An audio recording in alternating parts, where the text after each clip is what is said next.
All right, so we are looking at module 3, which is disaster recovery. One thing you should know is that disaster recovery starts when business continuity ends.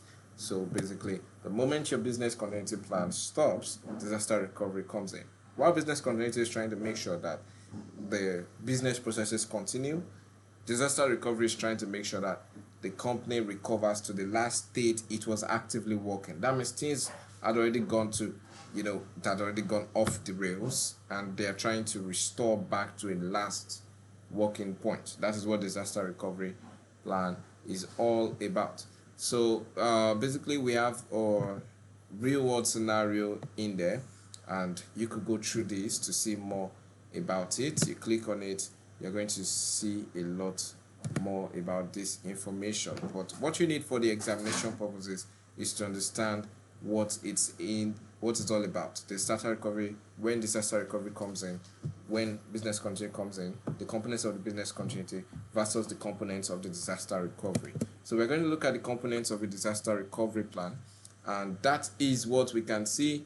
You're going to have these documents about basically everything.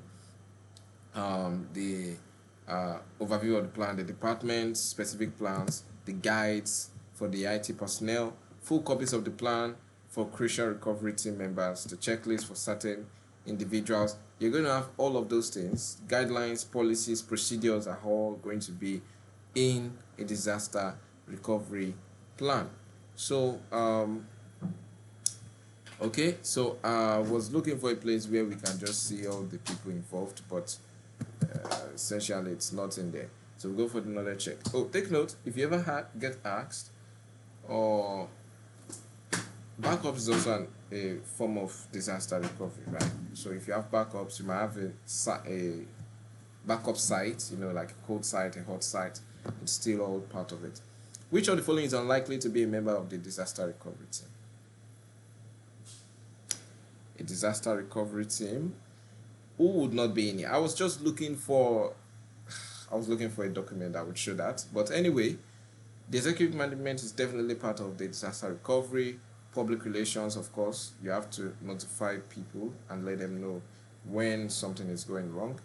The IT personnel, very important part of it. The billing clerk, on the other hand, has no part of disaster recovery. So that is that about that, and that is the knowledge check. So disaster recovery is over, and see you on the next video. Please remember to attempt the questions, and you could go into the playlist to watch other videos.